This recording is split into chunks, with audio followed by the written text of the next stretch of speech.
Hello viewers, কেমন আছো সবাই? আশা করি সবাই খুব ভালো আছো। আজ আমি বানাবো খুব সহজ একটা হেলদি চিকেন স্যুপ। এর জন্য আমি নিয়েছিলাম কিছু ভেজিটেবিল, গাজর, ক্যাপসিকাম, আলু, পেঁয়াজ, বেবিকর্ন আর গ্রেট করা আদা আর রসুন। প্রথমেই আমি কড়াইতে 2 কাপের মতো জল দিয়ে চিকেনটাকে বেশ ভালো করে ঢাকা দিয়ে সিদ্ধ করে নেব।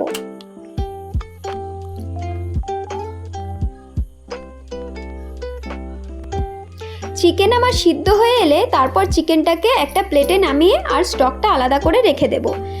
এরপর কড়াইতে সাদা তেল দিয়ে সব সবজিগুলোকে বেশ ভালো করে একটু সামান্য নুন দিয়ে ভেজে নেব। এইভাবে ঢাকা দিয়ে আমি কিছুক্ষণ ভেজে নেব।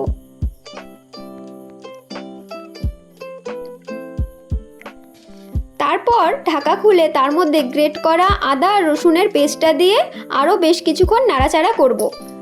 তারপর চিকেনটাকে এইভাবে হাতের সাহায্যে ছাড়িয়ে ভেজিটেবিলের সাথে বেশ কিছুক্ষণ ভেজে নেব। তারপর যে স্টকটা আমি সরিয়ে রেখেছিলাম সেটাও চিকেনের মধ্যে দিয়ে দেব। এরপর একটু ফুটিয়ে সামান্য গোলমরিচ আর কর্নফ্লাওয়ার দিয়ে নামিয়ে নেব। ব্যাস তৈরি আমাদের হেলদি আর টেস্টি চিকেন স্যুপ। ভিডিওটা ভালো লাগলে অবশ্যই লাইক কমেন্ট করতে ভুলো না।